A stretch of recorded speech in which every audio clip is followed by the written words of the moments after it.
சிறுகடிக்கு ஆசை சீரியல் நேயர்களுக்கு வணக்கம். இந்த எபிசோடோட ஸ்டார்டிங் சீன்ல நம்ம மீனா ஸ்ருதியை பார்க்கறதுக்காக ஸ்டுடியோக்கு வந்திருக்காங்க.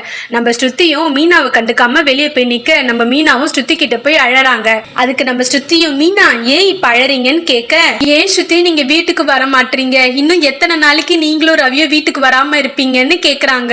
நீங்க ரெண்டு பேருமே வராம வீட்டுல யாருமே சந்தோஷமா இல்ல, மாமாவும் ரொம்ப வருத்தப்படுறாரு. அதுக்கு நம்ம ஸ்ருதியும் யாரும் சந்தோஷமா இல்லைன்னா என்ன, உங்க ஹஸ்பண்ட் சந்தோஷமா தானே இருப்பாருன்னு கேட்க, அதுக்கு நம்ம மீனாவும் அவர் எதுக்குங்க சந்தோஷமா இருக்கணும்னு கேக்குறாங்க. நம்ம ஸ்ருதி அவராலதான் எல்லா பிரச்சனையும், அவர் மட்டும் எங்க அப்பா அடிக்காம இருந்திருந்தா இவ்வளவு பிரச்சனை வந்திருக்காதுன்னு சொல்றாங்க. அதுக்கு நம்ம மீனாவும் அவர் அடிச்சது தப்புதான், அதை நான் நியாயப்படுத்த விரும்பல, ஆனா உங்க அப்பா என்ன என்னென்ன தெரியுமா பேசினாரு, என்ன திருடின்னு சொன்னாரு, என் குடும்பத்தையே திருட்டு குடும்பம்னு சொன்னாரு, நான் திருடி கொண்டு போய் குடுக்கறதுலதான் என் புருஷன் குடிக்கிறாருன்னு சொல்றாரு. அதெல்லாம் கேட்கும் போது என் மனசு எவ்வளவு கஷ்டப்பட்டிருக்கோம், நீங்களே யோசிச்சு பாருங்க ஸ்ருதி. அதுக்கு நம்ம ஸ்ருதியும் அவர் ஏதோ தெரியாம பேசியிருப்பாருன்னு சொல்றாங்க. அதுக்கு நம்ம மீனா அது எப்படி ஸ்ருதி தெரியாம பேசியிருக்க முடியும், என்னை பார்த்து எங்கேயாச்சும் போய் பிச்சை எடுக்க வேண்டியது தானேன்னு சொன்னாரு. அதெல்லாம் கேட்க முடியாம அதுக்கப்புறம் தான் என் புருஷன் உங்க அப்பாவை போட்டு அடிச்சாரு. எங்க அப்பா எங்களுக்கு நேர்மையாவும் ஒழுக்கமாவும் இருக்கதா கத்து கொடுத்திருக்காரு, திருட கத்து கொடுக்கல ஸ்ருதின்னு சொல்ல, அதுக்கு நம்ம ஸ்ருதியும் மீனா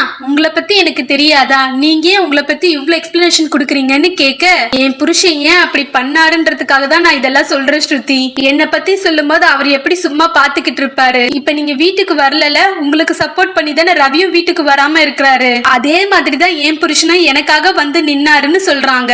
ரவியும் நீங்களும் சீக்கிரம் வீட்டுக்கு வாங்க ஸ்ருதி, நீங்க இல்லாம மாமா ரொம்ப வருத்தப்படுறாரு, நானும் உங்களை என்னோட சொந்த தங்கச்சியா தான் பாக்குறேன், நம்ம எல்லாரும் ஒன்னா ஒரே வீட்டுல சந்தோஷமா இருக்கணும்ன்றதுதான் என்னோட ஆசைன்னு சொல்றாங்க. சீக்கிரமா ஒரு நல்ல முடிவா எடுங்கன்னு சொல்லிட்டு மீனா கிளம்பிடுறாங்க.